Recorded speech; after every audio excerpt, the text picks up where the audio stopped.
Had a series running on LouisianaSports.net over the last 2 weeks called In-Depth Chart. If you're looking to get familiarized with this LSU football roster and would like to kind of take a trip around the depth chart, you can go to the LouisianaSports.net teams page, click LSU, and every single story that I've written called In-Depth Chart is right there. I finished it up this morning with safeties. Last position, and I think one that raises a lot of question marks because coaches, generally speaking, don't call out players or position groups that often. It happens, but it doesn't happen that often.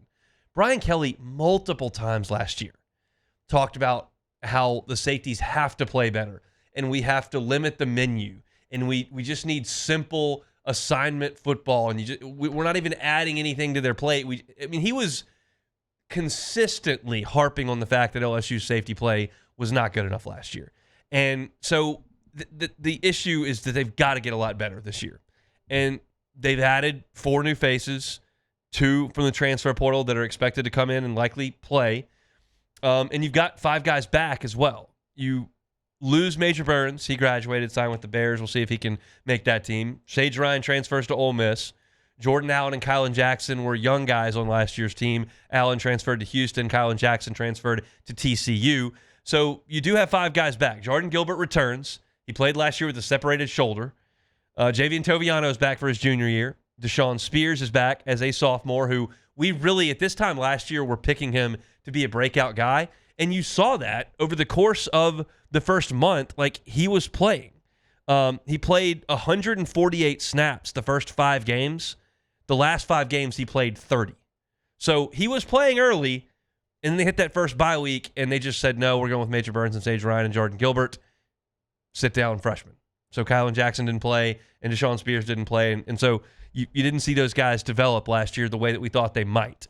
But he's back. Joel Rogers is back for a redshirt freshman year. And Austin Osbury, who went to Auburn for a couple of years, has come back, and he's back on the team as a redshirt junior after last year. So those are the 5 guys you bring back. And then you bring in DeMarcus Cooley from NC State. You bring in AJ Halsey from Houston. And then a couple of freshmen, Jacob Bradford from Catholic. Jace Thomas comes in as well.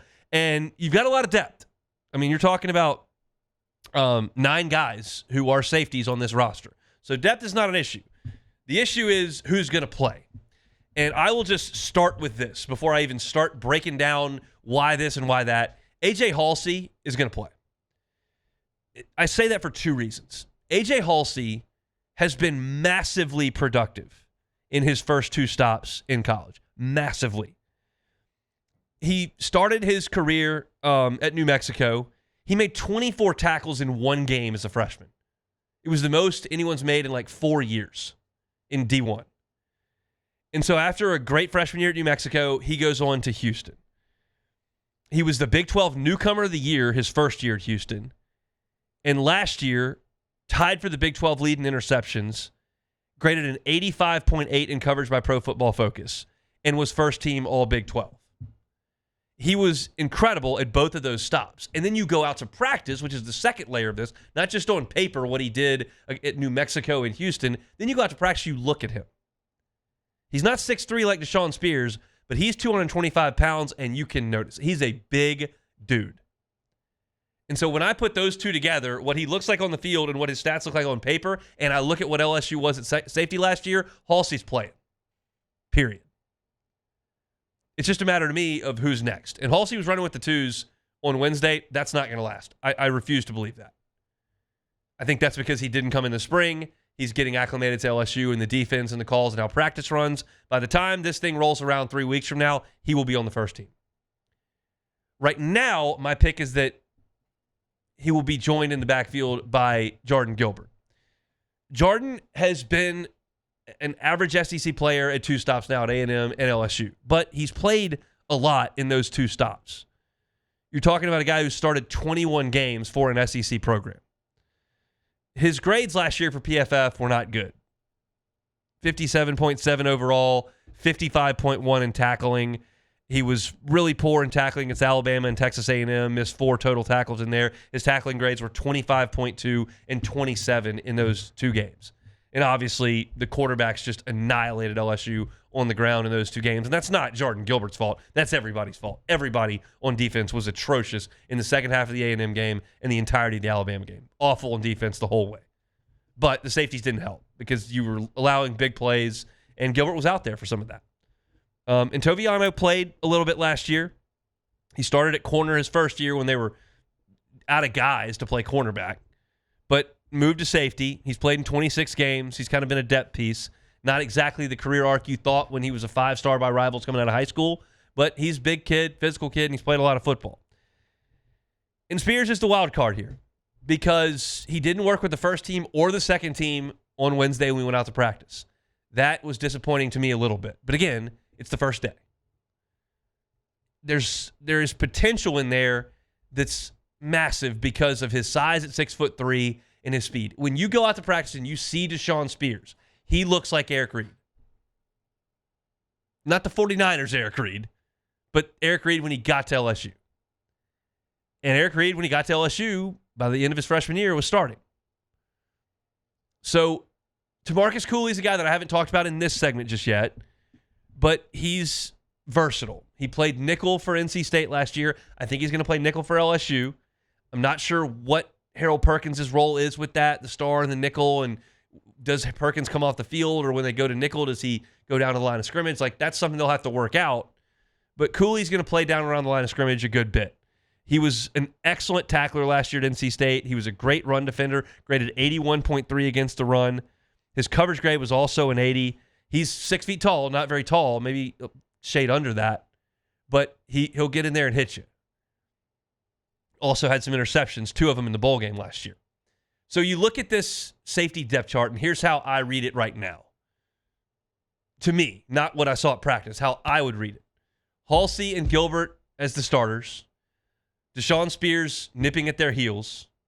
And then DeMarcus Cooley moving down. That's how I see this group. I don't know that I see a huge role for Javian Toviano. He was running with the ones on Wednesday, so I could be dead wrong on that, but that's my read on it. And maybe Toviano and Spears are the top 2 guys. Maybe Toviano kind of backs up DeMarcus Cooley. That's to be determined in camp. But I think this group is going to be significantly better than last year. I think last year's group was very poor on the whole. That's why LSU gave up massive big plays week after week. LSU allowed the most 50-plus yard plays in the SEC last year and were 15th in 40-plus yard rushing plays. The only team that was worse at allowing big plays on the ground was Kentucky, and they went 1-7 in the league. So they got to get better at this. I think Halsey is an immediate massive upgrade.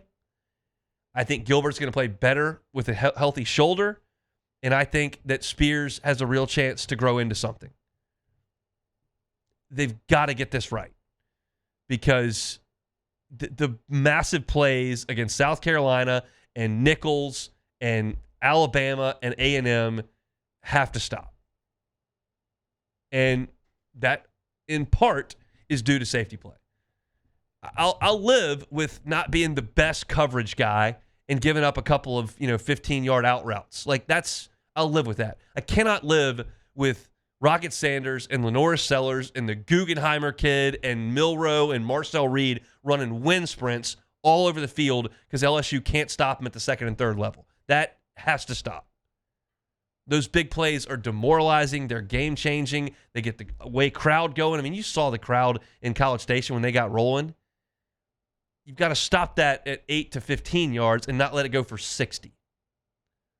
And safety's got to help with that. And I can't help but think that a guy like AJ Halsey, who had 24 tackles in a game, was all first team all Big 12, not first team all Ivy League, all Big 12, is going to be able to step in and make some tackles. And hopefully DeShawn Spears kind of grows into that as well. I'm bullish on this group. I don't think it's, 2011. I don't think it's 2019. We had Delpit back there. But I think you've got a chance to be above average. And I think you can stop some of the big plays, and I think you'll have sure tacklers. And you were not good enough there last year. And I don't want to knock on specific players, but I think the talent that you got on this depth chart compared to last year's depth chart, that is significant. And I'll kind of leave it at that, right? I think you all know where we're going here. this is a group that should be better on paper, should be better on the field. And it's a big, big deal for LSU to get that fixed. Jake Olson's group was not good last year. That's got to change in a hurry. I think it just might. I've got a little bit deeper look at the safeties at LouisianaSports.net. Got some more numbers there you can check out. If you just prefer the written word, you can find it for free over at LouisianaSports.net. Every single position now has been previewed. Started at center, went to guard, tackle, tight end, wide receiver, running back, quarterback, came to the defensive side of the ball, defensive tackle, edge, linebacker, corner, and safety. Gone through the entire thing. So if you want to familiarize yourself with this LSU roster, go check that out at LouisianaSports.net. Hey, thanks for watching Hunt on LSU. Before you get out of here, do us a couple of favors. Hit that like button, leave your comments below, and subscribe to the channel for all your Fighting Tiger football talk. See you next time.